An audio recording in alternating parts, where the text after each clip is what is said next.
Ever since the world premieres of Don Giovanni and La Clemenza di Tito in Prague, Mozart's operas remain extremely popular in the Bohemian capital, with numerous performances every season. But these works also became symbolic of the city's cultural and intellectual refinement. In their reports about late 18th and 19th century performances of Mozart's operas, Prague theater critics repeatedly mentioned the festive atmosphere that supposedly electrified the audiences in the theater.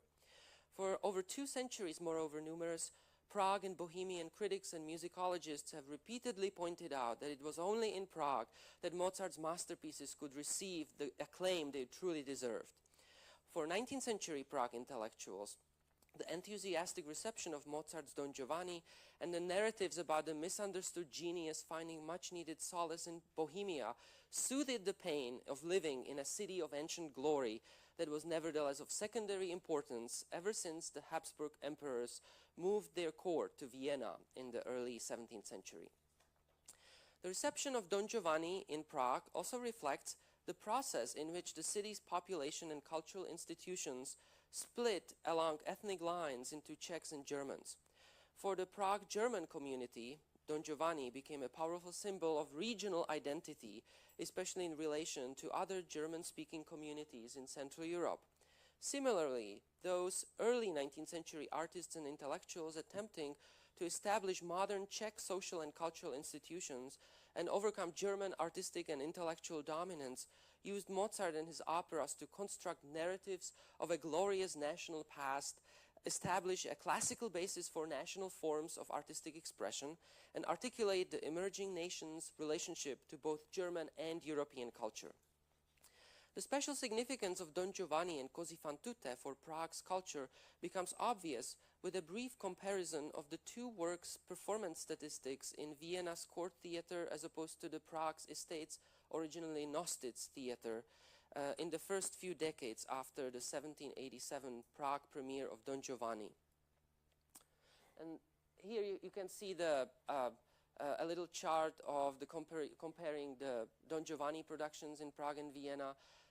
Prague is very messy in terms of figuring out what was performed when, so that's why I put at least. Those were the performances that I could find out. Vienna is much more well documented. Also, at first Don Giovanni was performed in Italian, so that's why I put DG. Later it was in the German adaptation, that's why I put DJ for Don Juan. But even with the missing information on Prague, you can see that it was sort of continually in the repertoire, whereas in Vienna it sort of went out for a decade here and there. And so it was really important. And the same thing is the case with Così fan tutte, where in Vienna it was performed in the year 1790, then not until 1804, and then in Prague it was sort of always present as well. And also it was first performed in Italian and then later in the German adaptation called Mädchentreue, and I'll be talking about it later. Whereas in Vienna, both operas disappeared from the repertoire soon after their initial performances, Prague's Estates Theatre continued to perform them in Italian and eventually also in German multiple times a year. Only gradually did the Vienna Court Theatre catch up with Prague. Unlike in Vienna, moreover, Prague theatergoers were able to see the operas in the original language until 1807, when the Italian opera company disbanded after the death of the impresario Domenico Guardasoni.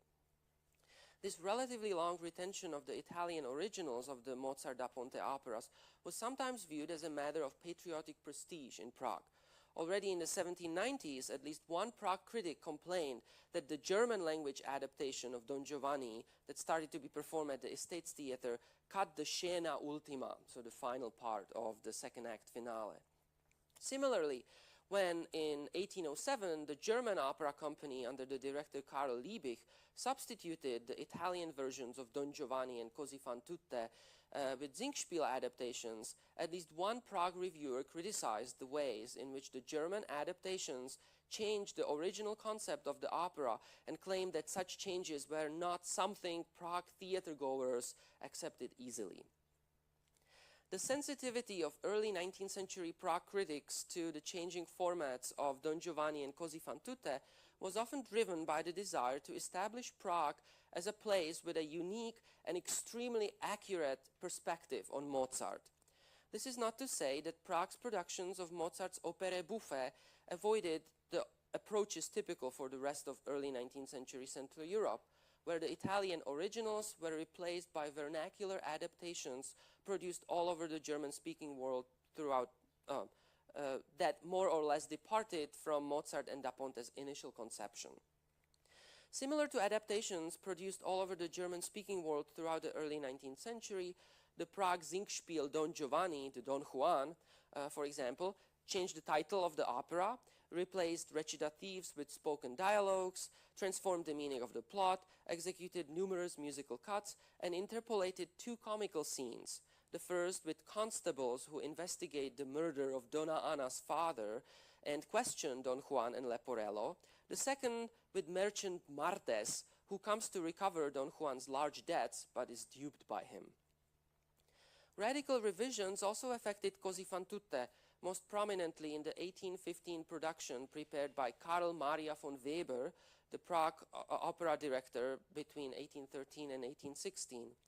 Weber imported to Prague Friedrich Tračke's adaptation, originally produced at the Theater an der Wien in 1814.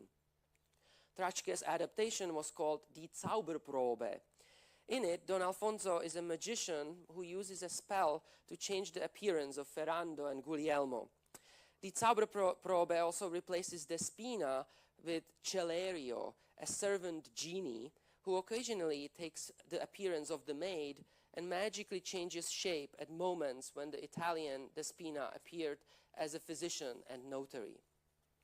Not much was known about the exact form of Die Zauberprobe in Vienna and Prague until I discovered the manuscript score, prompter score used in the 1815 Weber Prague production.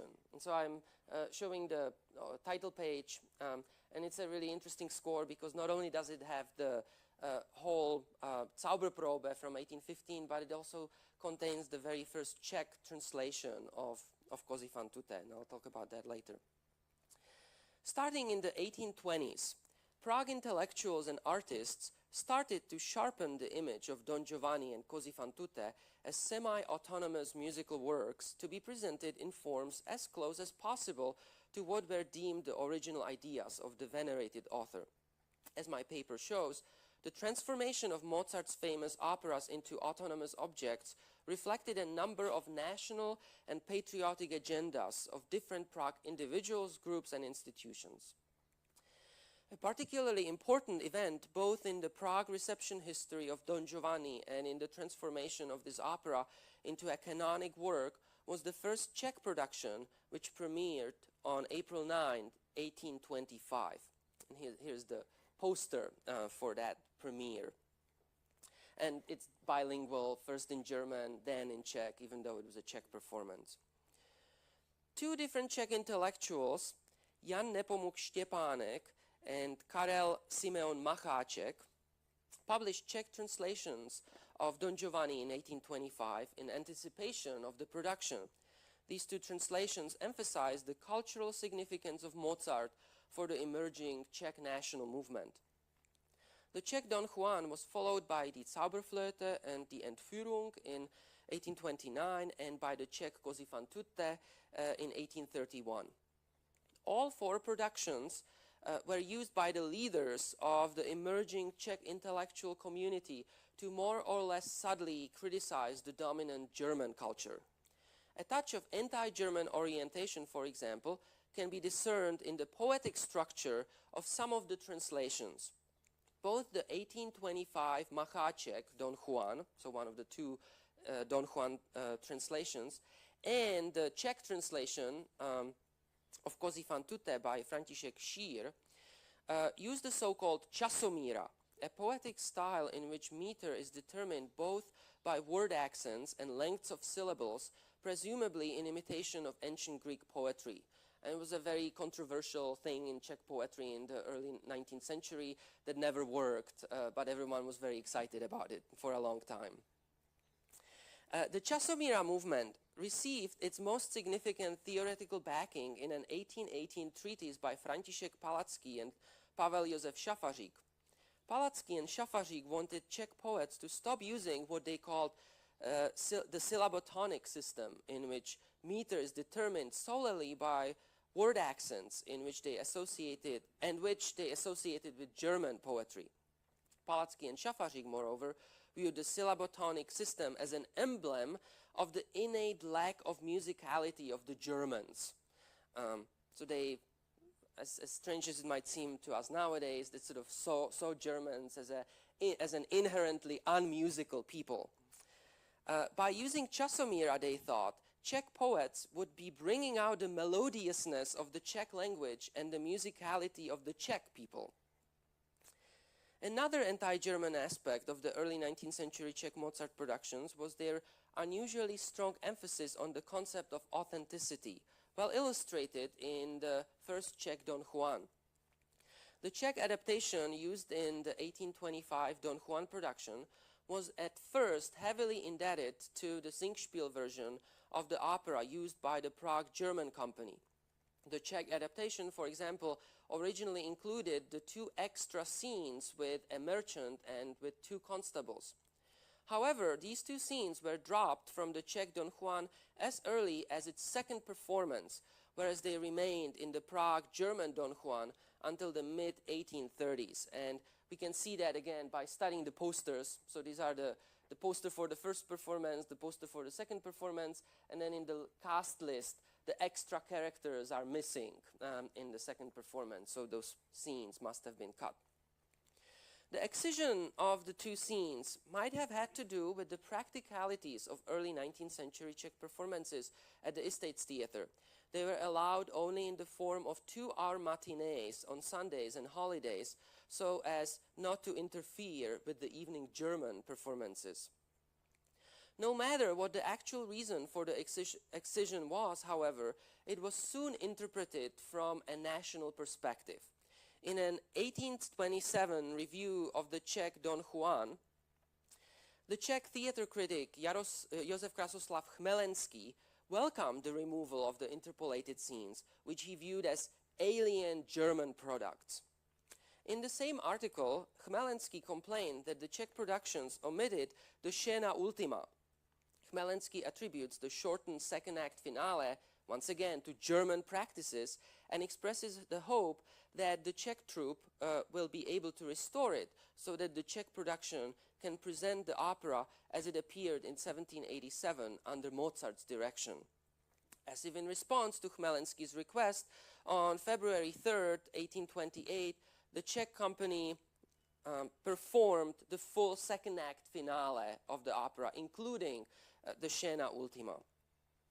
And here is the poster. You can see the Don Juan because it's bent, but it's there. A similar amount of consciousness about authenticity marks the 1831 Czech translation of Così f.tutte, which I mentioned already. This translation has been considered lost by generations of Prague Mozart scholars, but in fact survived in the Weber prompter score mentioned earlier. The prompter score shows that the Czech troupe was completely dependent on the performance materials used by the German company, so they were using the same prompter score.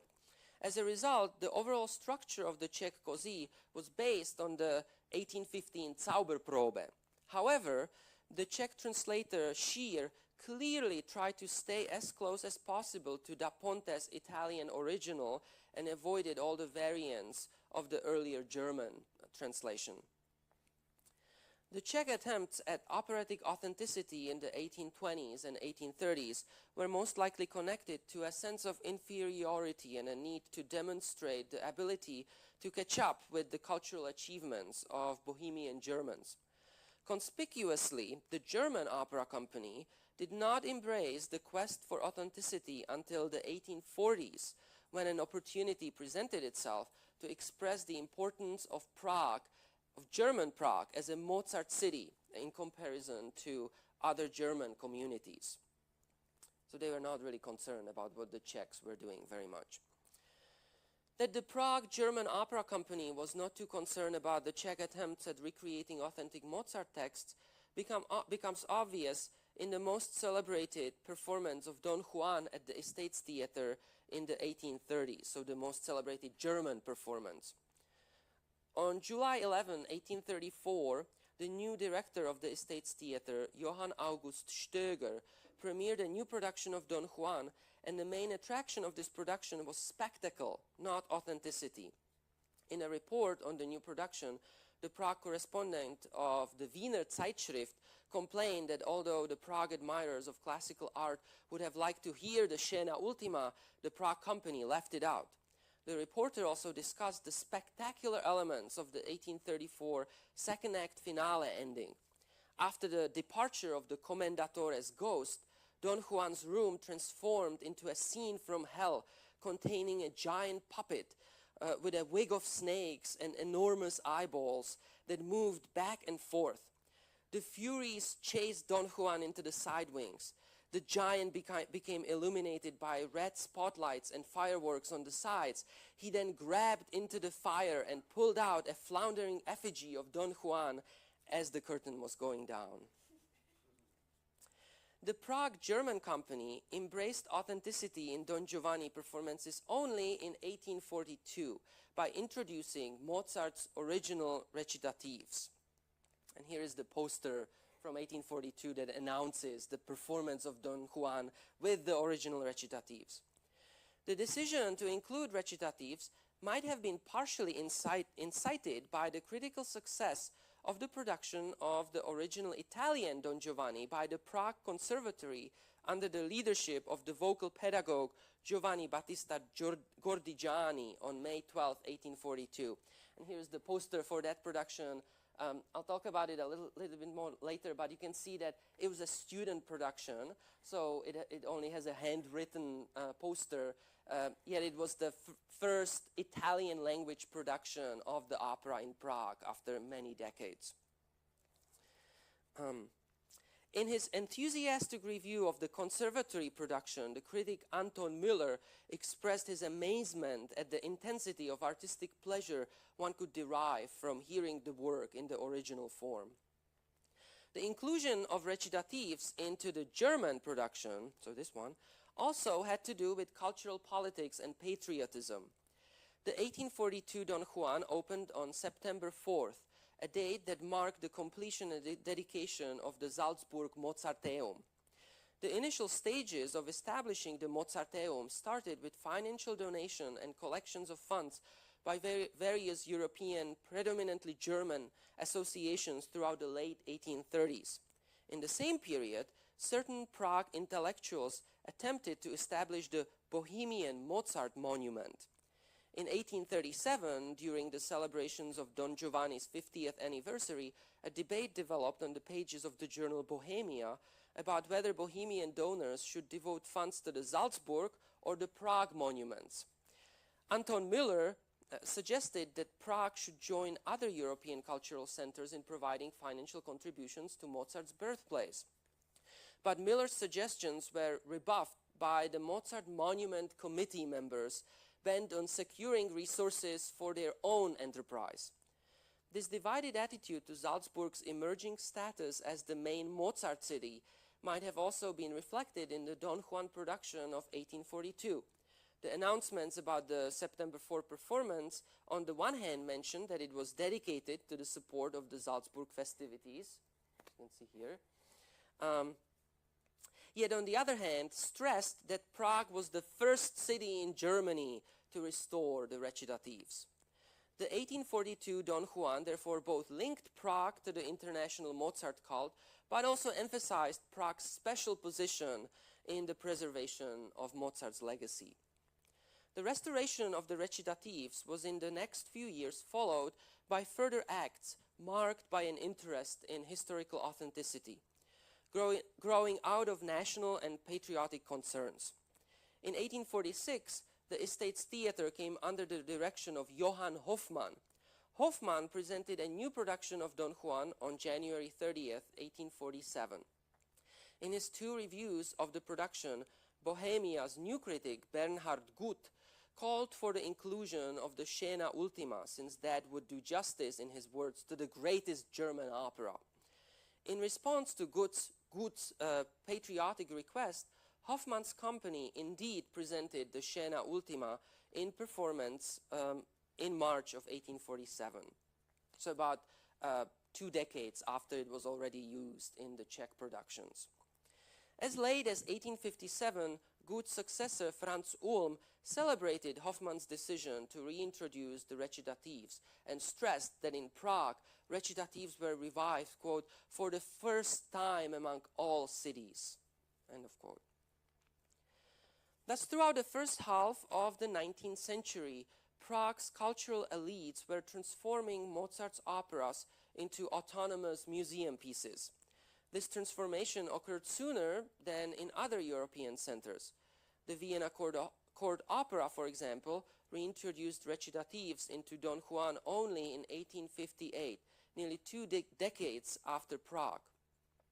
The Scena Ultima was not performed in Vienna throughout the whole 19th century, though this might have had to do with the fact that Mozart cut it already, or possibly cut it already, in his Viennese revision of 1788. A large aspect of this early onset of operatic museum building had to do with the specific ethnic and national divisions of the Prague population. Nationalism, in fact, continues to inform Czech musicological approaches to Mozart reception until the present day. Czech Mozart specialists have, for the most part, overlooked Prague German productions of Mozart's operas, calling them disgraceful and embarrassing. Instead, several recent articles on Mozart reception in 19th century Prague focus on the single performance productions of the Italian originals by the conservatory students in the 1830s and 1840s.